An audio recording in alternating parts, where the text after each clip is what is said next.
I welcome you all to the module 9 of this course titled as Applied Positive Psychology. So, the module 9 is about positive interpersonal relationships, and today is lecture number 2 of this module, and overall this is lecture number 24. So, today's lecture is titled as Positive Relationships, Theoretical Models and Interventions. So, today's lecture will focus on various models that talks about relationships and the various aspects to it, and we will also look into the interventions part of it. So, before we talk about today's lecture, let me give you a brief recap of the last lecture. So, in the last lecture was also part of the same module, and in that lecture we introduced the concept of positive relationship and social support. We also looked at mechanism of social support and well-being. We also looked at some of the other important factors that are relevant in positive relationships like capitalization, gratitude and love. So, in today's lecture, the key concepts that we will focus on includes theoretical models of what makes a good relationship. We will also look into practice positive relationship, specific exercises, how to practice that, that will be part of intervention strategies. So, let us start with the theoretical models which talks about relationships and what are the factors that can influence relationships, particularly positive relationships. So, first theory that we will be talking about is called attachment theory. So, I will not go into too much details of this theory, but we will focus on how this theory can give insight about the positive relationships and so on. So, this theory attachment theory was originally developed by John Bowlby, and it was later expanded by Ainsworth, one of the colleagues of John Bowlby. One of the important assumptions or one of the important proposition that was made in this theory was that early emotional bonds between children and their caregivers shape how individuals form relationship throughout their lives.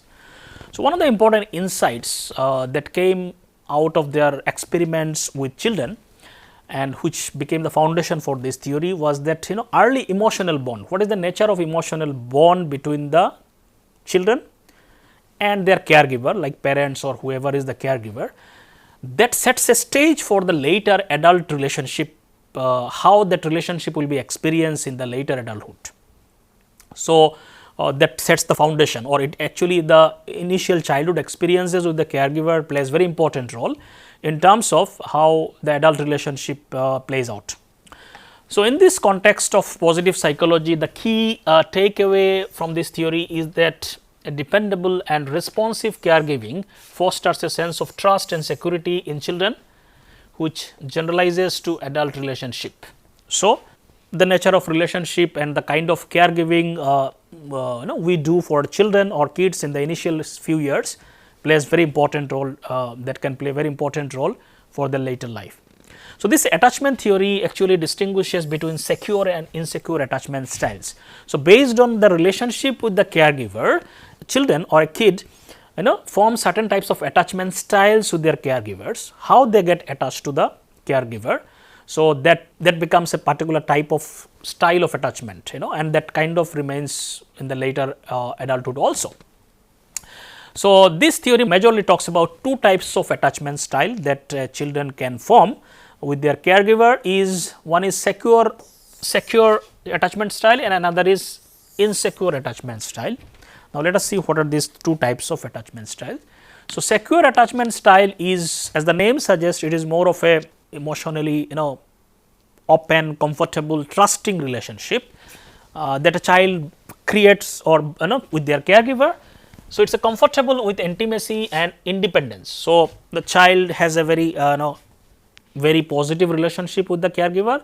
Child also feels sense of independence. So, there is a trusting relationship, there is an emotional openness, there is a sense of comfort in the relationship between the children and the caregiver. So, that is called secure attachment style. It is a very healthy attachment style which sets a very good foundation for adult relationship, what may play out in the later years. So, that is called secure attachment style. Another is called insecure attachment style. Now, there are different types of insecure attachment style. Prominently, this theory talks about three types of insecure attachment style. One is called as anxious ambivalent attachment. What happens here? Here the relationship is more clingy, overly dependent, fear of abandonment. So, there is a sense of anxiety in the relationship between the children and the caregiver. So, the child becomes overly dependent on the caregiver. So, there is a fear of abandonment, there is a fear that the caregiver will leave the child and so on. So, that is called anxious ambivalent attachment style. For whatever reason, if the child forms this kind of relationship, this will come under insecure attachment style. So, this is called anxious ambivalent attachment. Another attachment that a child forms is called as avoidant attachment. Here the child is mostly emotionally distant, avoids closeness or intimacy. So, here the relationship is avoidant, the child is not very securely connected with the caregiver, there is an emotional distance and the child avoids very closeness or too much of intimacy and so on. So, there is a sense of distance involved in the relationship. The third category of insecure attachment style is called disorganized attachments behavior. Here the relationship or attachment style is more of a confused, fearful, erratic. So, there is not much pattern in it, there is not clear pattern like we see in secure attachment style or anxious attachment style and so on. Here it is very erratic, sometimes fearful, sometimes confused. This kind of disorganized attachment behavior sometimes also can develop depending on what kind of caregiving is given to the child. So, all these possibilities are there. There can be secure attachment style, there can be insecure attachment style and there can be specific insecure attachment styles. Now, the research shows the children who experience consistent care typically or consistent loving relationship or secure relationship, secure attachment style, they typically develop secure attachment style. Whenever there is a consistent kind of caregiving where there is a particular patterns of comfortable and trusting caregiving is given consistently, then a child develops a style called secure attachment style, which we already discussed is characterized by confidence, trust and ability to balance independence and intimacy in relationship.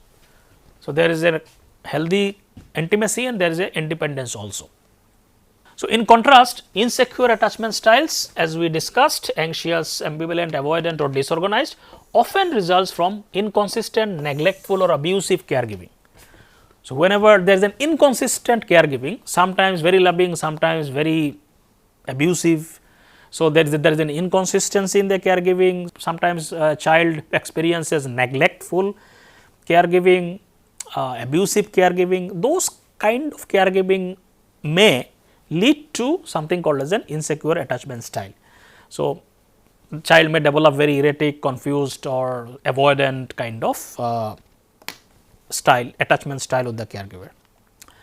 Now, let us discuss some of the key points that came out of this theory. So, the child attachment style that is formed with the caregiver can play a very important role in the later adulthood also. So, adults with secure attachment styles tend to have more satisfying and healthier romantic relationship or whatever relationship they form later on. So, a lot of research shows that initial attachment style that a child forms can remain a foundation for later adult behavior in terms of what kind of relationship they form with other individuals. Generally it has been found secure attachment style leads to more healthier relationships, more satisfying relationship in the adulthood. So, they are more comfortable with intimacy, trust their partners and handle conflicts with constructively. These are some of the impact of kind of secure attachment style. They also report higher sexual satisfaction and are less likely to engage in infidelity and so on. So, overall if you see, these are all indicators of positive relationship. So, secure attachment style kinds of promotes lot of these things in the adult behavior also. So, individuals with insecure attachment style may struggle with trust, intimacy or dependency in relationship, often leading to lower relationship satisfaction and less healthy conflict resolutions. On the other hand, insecure attachment styles creates a lot of problems, conflicts, lack of trust, lack of intimacy and sometimes too much of dependency, and those kind of dynamics may play out for people who form insecure attachment styles and so on. And now, this attachment style can play a very important role in the adult romantic relationship, particularly some of the research indicates. For example, one research by Hussain and Shaver In 1987, they were among the first people or researcher to apply this attachment theory with the adult romantic relationship, and they found that securely attached adults generally have better relationship outcomes, as many other later research also indicated. Research also support this, showing that secure attachment is linked to higher relationship satisfaction, healthier conflicts, in terms of conflict resolution styles, greater sexual satisfaction and so on. So, these are some of the indicators that secure attachment style can create certain people even in adulthood who have this secure attachment style. Lot of these positive relationship indicators are observed among the people. Now, this long term impact of early attachment, particularly this childhood attachment, sometimes it can have a very long term impact. So, this early attachment styles or whatever the child experiences with their caregiver can influence adult relationship. The connection is, however, not deterministic. However, it is not like 100% set that whatever attachment style was formed by a children, it will remain like that for the rest of the life, not necessarily, but it can create a foundation and influence in a certain direction, but not necessarily that style will remain throughout the rest of their life. Some of the studies also showed that correlation between childhood attachment and adult romantic relationship is significant, but that significance is small to moderate. So, it is not a very strong relationship. So, the correlation coefficient range from 0.17 to 0.14. This suggests that while early experience matter, they do not entirely dictate future relationship outcomes. Individuals with insecure attachment style can still develop healthy romantic relationship as adult and so on. People can change also later, but if those early childhood attachment styles are created, obviously they will have some influence, but it is not like 100% determine, it will determine everything about the adult attachment styles. So, this can play important role, but it is not deterministic for the rest of the life and so on. People can change later also. So, this was one theory which is called as an attachment theory. The next theory that talks about relationship aspect is called as social exchange theories. So, it proposes that individuals evaluate relationship based on cost benefit analysis according some similar to what economic decision making. So, exchange theories looks into cost benefit analysis, what people do in their relationships, how much cost involved and how much what is the outcome of this and so on. So, that is the idea in exchange theory. So, there is a social exchange that is happening between people when they create relationship. So, the most prominent theory, so there can be various versions of the social exchange theory. One of the most prominent theory was developed by Thibault and Kelly in 1959, suggests that people seeks to maximize rewards. So, people generally seek in the relationship that reward in a relationship should be maximized. What are the rewards? Companionship, emotional support, something like this, and minimize the cost involved like stress, time commitment in relationship.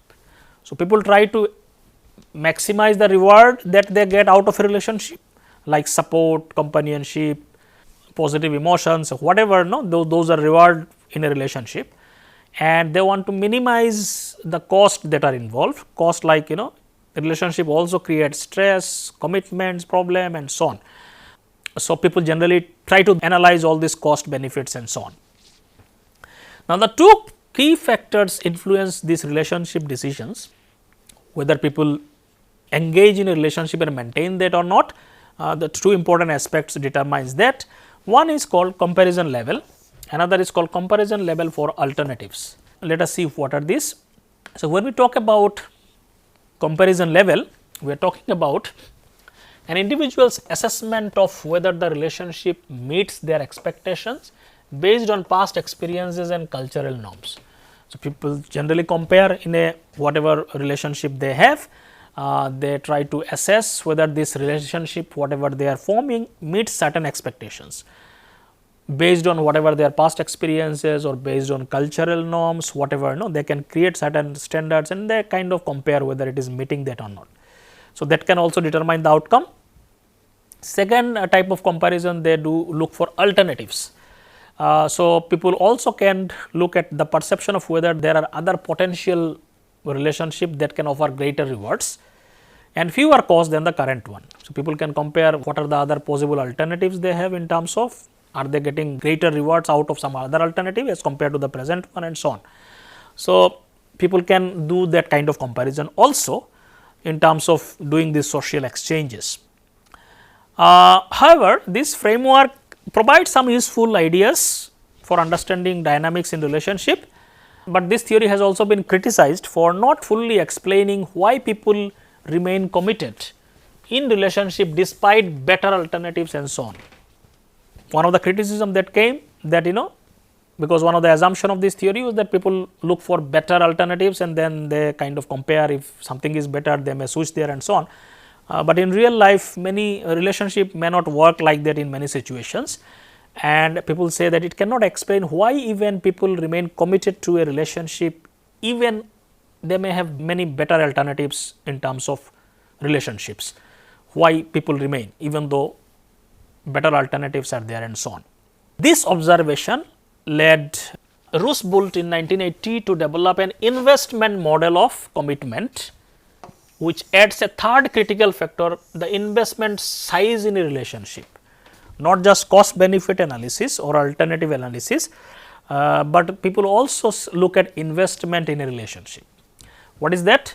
Investment includes tangible resources, like what kind of investment has gone into a relationship, the money, shared possessions, whatever, time, emotions and so on, and intangible one also like time, emotional energy, shared memories and so on. These are all investments.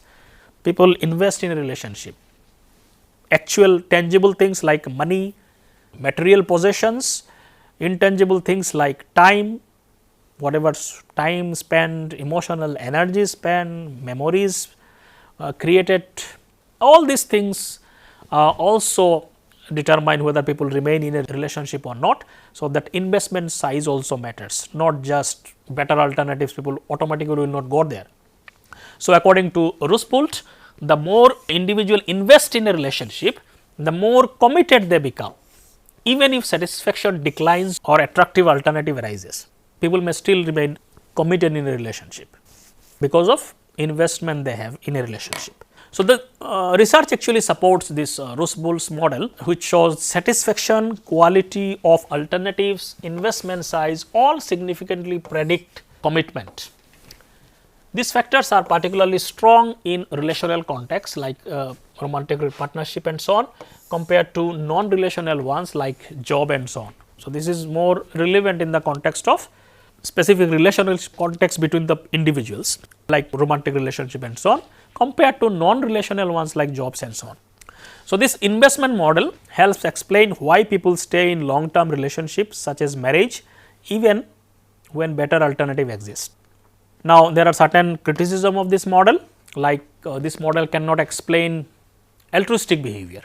The social exchange model struggle to explain pro-social or altruistic behavior that lacks clear personal benefits. So, people when they in many contexts people we see the purely altruistic behavior where people do not expect anything in return for doing something. So, that called altruistic behavior. So, in that context people are not doing any social exchanges, they are not thinking what am I going to get out of it, they are purely doing it or helping someone. So, some of this behavior cannot be explained by this theory. Other problem with this theory is that mostly it is correlational nature. Most research is correlational, making it difficult to establish causality. For example, it is unclear whether increased investment leads to greater commitment or vice versa, or whether it is higher commitment that leads to higher investment and so on. So, correlational research cannot make those kind of causal explanation. And also for doing research in social exchange theories, there are certain practical and ethical problems or constraints. What are that constraints? Experimental studies that manipulate investment level in real relationship are impractical and ethically questionable or problematic. You cannot really manipulate the investment in a relationship to look experimentally how it influences and so on. So, these are limitations of in terms of doing research and so on. The third theory that we'll talk about is called balance theory of relationship. So, that also talks about the dynamics of relationship. So, this theory was developed by Gottman, which says that stability and satisfaction of a relationship depend on achieving a healthy balance between positive and negative interactions. So, balance theory talks about how to balance positive and negative interaction, because in every relationship there are positive aspects and negative aspects, positive interaction, negative interactions. So, the key to satisfying relationship depends on whether individuals are able to balance that or not. So, according to Gottman, disagreements and even anger are not inherently harmful or problematic in a relationship. What matters is how couples or peoples in relationship regulate and balance these interactions. How do you balance them? So, that is the idea in this theory. So, according to this theory, there are regulated couples who regulate or maintain this balance. So, this regulated couples maintain a stable balance between positive and negative interactions and are categorized into three further subtypes.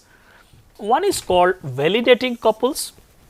These couples are calm, empathetic and constructive in resolving conflicts.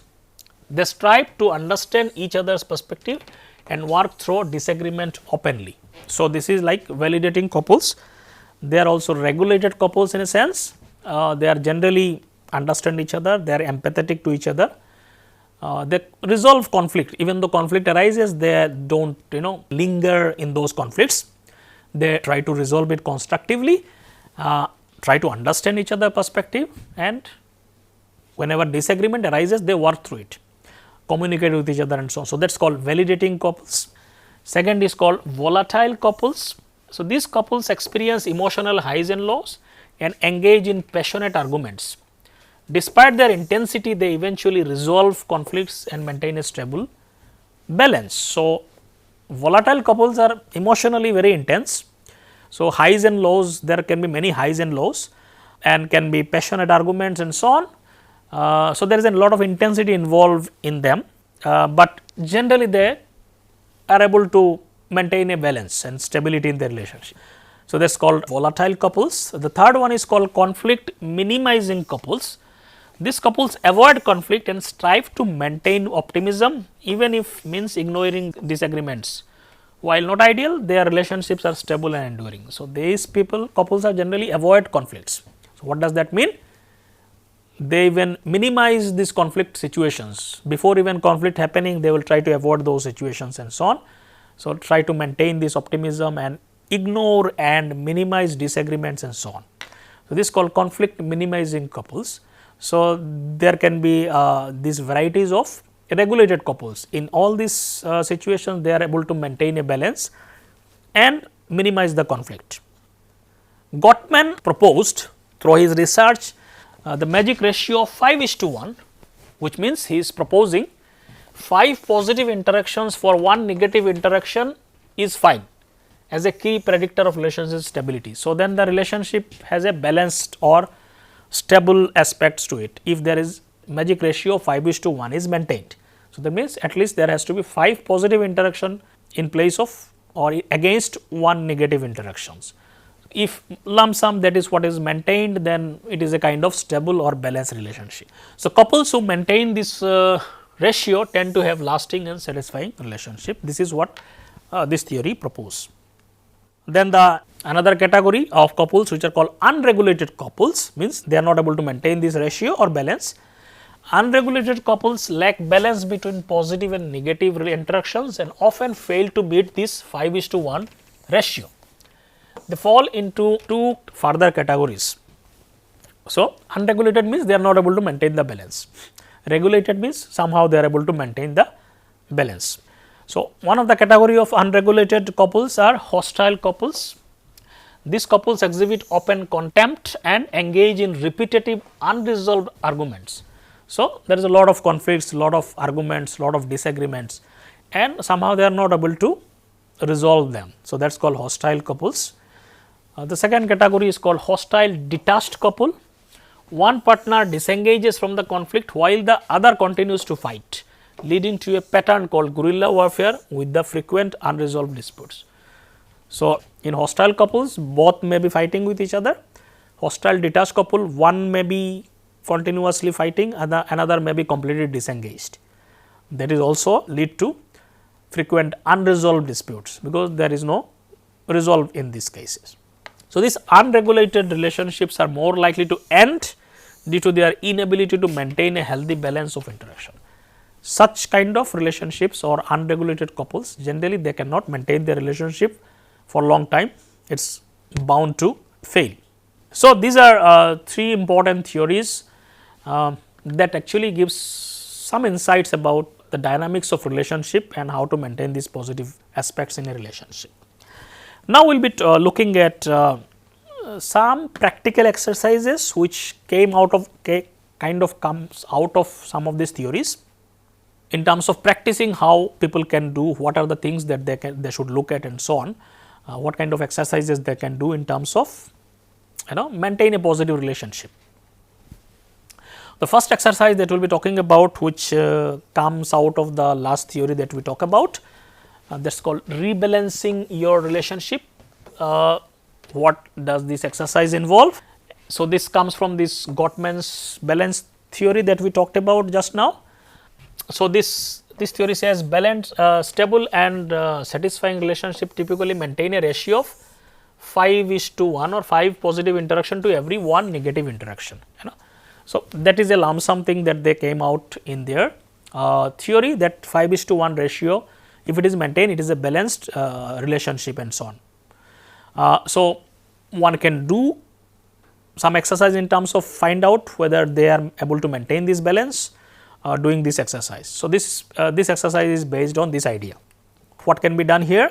So, the step 1 is about, let us say one can start with reflecting on the past week. It is better to focus on the relatively recent interaction that has happened with people. It may be partner, it may be friend, whatever it is, what if you are looking at the dynamics of relationship. So, it includes things like think about your interaction with your partner or a friend over the last week. So, one can focus on 1 week time period and look at the kind of interaction that has happened. Now, obviously, when we interact, there may be positive interaction, there may be negative interactions, there may be mix of both of these aspects in every interactions with whoever is involved. So, one can consider both positive interaction like compliments, shared laughters, acts of kindness and so on. Negative aspects in an interaction could be arguments, criticism, misunderstanding and so on. So, one can find out in last 1 week what kind of interaction have happened, both positive and negative. So, positive interactions, one can focus on how often did you experience these positive aspects like appreciation, show affections, engage in enjoyable activities together.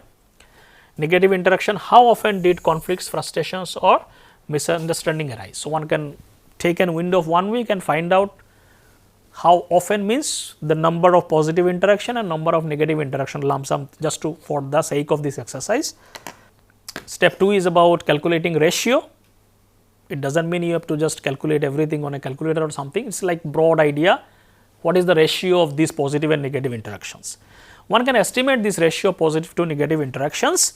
For example, if you had let us say 15 positive interactions and 3 negative ones, your ratio is 5:1 and it is maintained, it is a balanced relationship. If you had 10 positive interaction and 5 negative, then your ratio is 2:1. That means, this ratio is not maintained and it needs some improvement. So, that is the second step. Third step is to identify opportunities for positive interaction. So, if you find that there are too many conflicts and negative interactions in a relationship and if that is important in your life, if you want to maintain that, then one has to find out opportunities for positive interaction. So, that positive aspect has to be increased if it is less in that relationship, in that ratio that we discussed.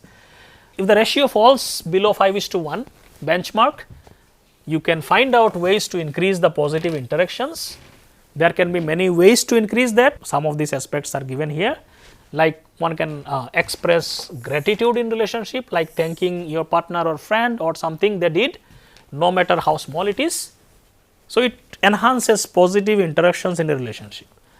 One can also increase compliment in terms of acknowledging the strengths, efforts and appearance of other people. So, that also adds positivity in a relationship. One can plan fun activities, spending quality time together, doing something you both enjoy, that can also add positive interactions. Showing physical affection, hugging, holding hands and all kinds of gestures could also increase positivity in relationship. Listen activity, show genuine interest in the thoughts and feelings of other individual, that can also increase positivity. Sometimes surprising activities like doing something thoughtful like leaving a kind note or preparing their favorite meal and so on, something of some positive surprises, that also increases positivity. Sitting together, laughing together, sharing stories, watching movies and so on, all this also adds positivity in a relationship. So, if it falls short, one can do any of these things or a combination of these two, of all these activities which can enhance positive aspects in a or positive interaction in relationship. So, basically step 4 is about taking action, whatever you have identified you can take action in terms of increasing that. So, step 3 was about identifying and step 4 is taking action in those directions. So, you can write down 2-3 actions that you can take to intend more positivity in a relationship.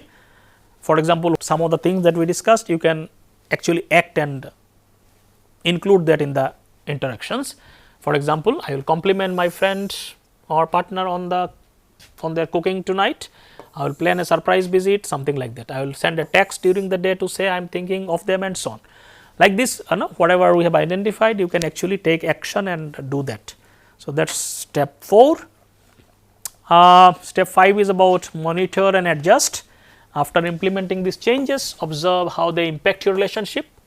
Over time, aim to maintain this 5:1 ratio at least, lump sum, consistently incorporate positive interactions and addressing negative ones constructively and so on.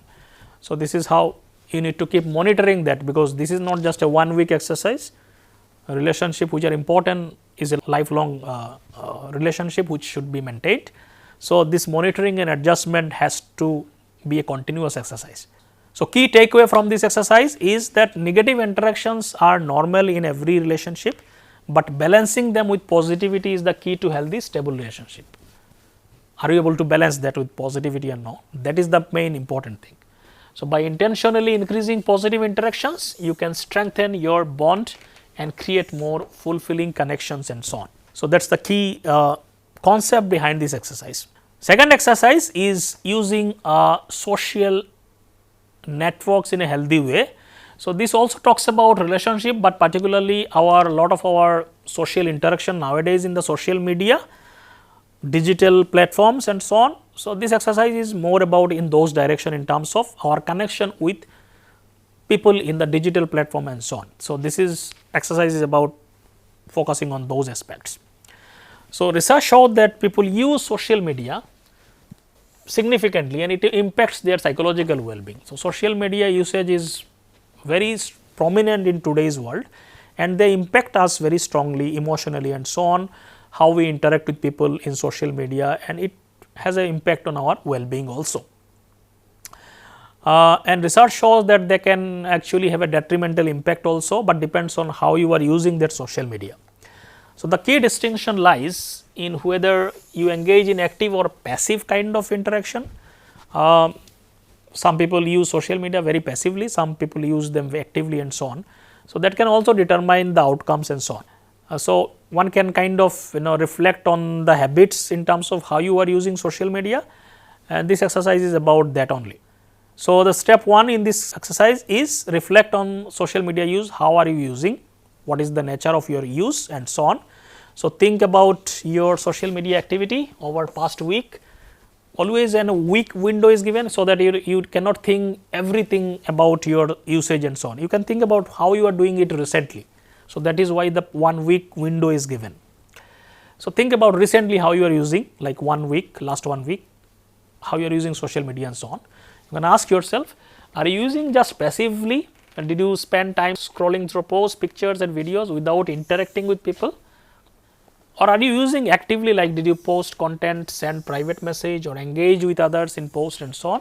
So, these are the 2 ways one can engage in social media, one can be passive use, one can be active use. See the impact, how is it impacting when you use passively and when you use social media actively. So, passive use often leads to more social comparison. You just look at others' life and compare with them, and mostly people in social media show all the bright side of their life, which may not be true in totality. What kind of life they are leading. They will only post what is good in their life, and when people passively scroll through them, they think their life is not good enough.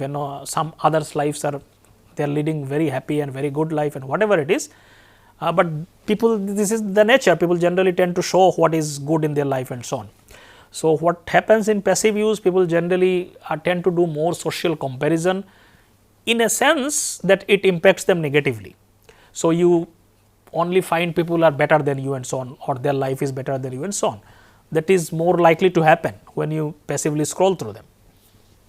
So, as people generally tend to share only their best moments of their life in social media, which is okay, but when you just scroll through it, generally it can have a negative impact on you, thinking that your life is not good enough and so on. This can result in feelings of inadequacy, envy or loneliness. You may feel envious, you may feel inadequate, you may feel lonely, whatever it is, depending on what kind of things you are looking at. Active use is about, it generally promotes connection. Again, it also depends on what kind of activity you are doing, but generally when you are kind of actively connecting and talking to people and so on, generally promote some kind of connection and engagement, which can enhance well-being if you are doing or engaging in meaningful interactions. At least it is better than those passive scrolling and so on. Step 3 is about shifting the balance towards active use. So, more meaningful active interaction is better for well-being. So, if you find you are doing too much on the passive side of it, it is better to shift. If you are using social media too much, it is better to shift towards that. So, if you find yourself engaging more in passive use, create a plan to incorporate more active interactions. Some suggestions would be like set intentional goals, decide how and when you will use social media. For example, I will spend 10 minutes on commenting on friend post, I will send a message to check in with a friend with whom I haven't talked for a while and so on, like you are reconnecting with people with whom you have not interacted for a long time and so on. So, in that sense, it helps you to connect with a lot of people when you are actively kind of engaged in terms of conversation and connecting and posting and so on. Limit passive scrolling, reduce aimless scrolling, that may not have any benefit. On the other hand, it may have detrimental impact. Using apps tracker and restrict usage and so on. Engage meaningfully, that is very important. In the active usage may not have benefit if you are, let us say, actively commenting and let us say you are commenting negative things and destructively and just abusing people. The person is active, but then it is not a meaningful engagement. It is creating more negativity and so on. So, a lot of people are very active in social media, but they have a lot of negativities which may be very detrimental to themselves and others also. So, active engagement in terms of meaningful engagement is something that is they are talking about. Focus on quality interactions rather than quantity. Shared updates about your life, respond thoughtfully to others' posts, use private messages to deepen connection and so on. Curate your feed, follow accounts that inspire, educate, uplift you and unfollow those that trigger negative emotions and so on. So, active engagement has to be very, just active engagement will not have any benefits. How you are actively engaged, what kind of things you are following, what kind of post you are making, all these things also plays very important role. So, because social media it is unavoidable in today's world, this also can be very good platform in terms of connecting with people and enhancing relationship, positive aspects of relationship through that also. So, step 4 is about taking action. So, what kind of changes you have, problems you have observed and take action in terms of reduce that. So, you can write down 2-3 specific changes that you need to incorporate within yourself in terms of using social media more actively, intentionally, meaningfully. Let us say you can say something like I will spend 15 minutes each day messaging friends instead of scrolling. I will post a photo and update about something meaningful to me. I will join a group or community that aligns with my interest. So, one can join a lot of communities and groups if you are interested in certain activities, some kind of hobbies. You can find the similar like-minded people everywhere in the social media and connect with them and explore your hobbies and so on. all these things can be done, that also enhances the quality of life and relationships. So, again one has to monitor, because nothing will remain, you can do just for 1 week, then it will not make any impact on your life. To make an impact on one's life, one has to continuously monitor and adjust accordingly. So, track how these changes is affecting you, your mood, your emotions and well-being. If you think it is making some positive changes in terms of your moods and well-being, keep monitoring and adjusting accordingly. So, over time aim to maintain a healthy balance between active and passive usage, prioritizing interaction that foster connection and positivity and so on. So, that is something. So, the key takeaway from here is social media can either enhance or harm your well-being depending on how you use it. So, that is the very important thing. Shift from too much of passive to more active, healthy active engagement. It can build more stronger connection and improve psychological health also. The third one, the last one exercise that talks about making connections, about relationship, is an exercise that is based on Fredrickson Love 2.0. So, according to Barbara Fredrickson, we have discussed about these positive emotions, the theory of positive emotion by Fredrickson in the earlier modules. So, here this exercise is coming from the ideas given by Fredrickson. So, according to Fredrickson's Love 2.0 perspective, love is not limited to only romantic relationships or close friendship. It can be experienced in brief positive moments of connection with anyone, even strangers. So, here she is defining love in a more broader sense of positive connections with anyone, even strangers. So, that positive flow from one individual to another, that is something she is defining as a love. So, these moments characterized by shared positivity and synchrony can boost well-being by releasing oxytocin or neuropeptide linked to bonding and happiness. So, the idea is these experiences of love or positive connections with other people, it has a physiological impact, like it releases certain hormones which enhances our mood and positivity and so on. So, here this exercise is basically based on this idea. So, one can think about various connection ideas, like take a moment to jot down 3-4 simple ways you can create positive moments or connection with others. In the coming week, again the 1 week time period is always given just to make it more recent. So, these do not need to be grand gestures, small genuine interactions can just be as powerful. Some examples like smiles and say hello, greet a stranger, co-worker, neighbor with a warm smile and a friendly hi.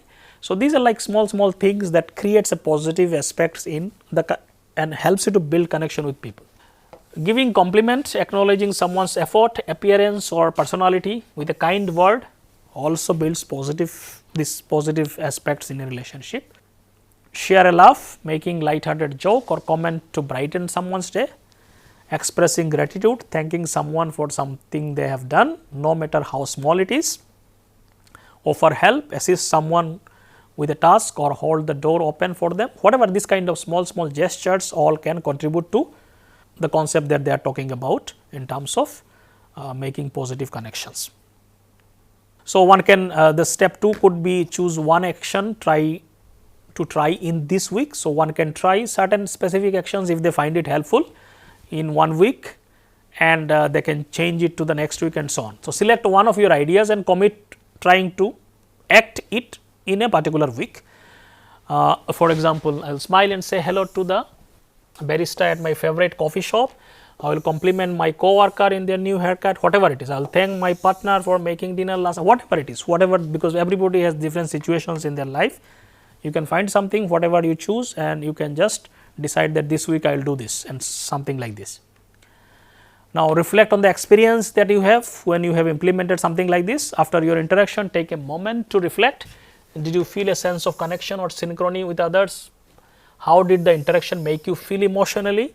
Did you notice any changes in your mood or energy level? So, did you find it enhancing in terms of positivity in your relationship and so on? If you find it, then you can kind of implement that and carry on that in your upcoming weeks or coming weeks, whatever it is. So, build on the momentum. If you find something is useful, If you experience felt positive, consider incorporating more of these small connections into your daily routine. Over time, these moments can add up, fostering a greater sense of belonging and well-being. Because these small moments may look, how can they impact my love? But these small moments, when they add up, ultimately they can create lot of positivity in one's life. So, key takeaway from this exercise, love in Fredrickson views is about creating these micro moments of connection in our life. It is not about something grand events or grand connections with some specific individuals only. So, by intentionally engaging in small positive interactions, you can cultivate a sense of love and synchrony in your everyday life experiences, which can enhance both your well-being and that of people around you and so on. Because this will not be just you will have lot of benefits, people around you also will have lot of benefits and so on. So, these are the takeaways from this exercise. So, this is just some of the important practical exercises that one can reflect on, find out and implement them, monitor them and adjust their behavior accordingly. So, all these 3 exercises can be very helpful to improve positive aspects or interactions in one's relationship in a daily basis. So, these are some of the things about positive relationships. So, with this I end here. Thank you.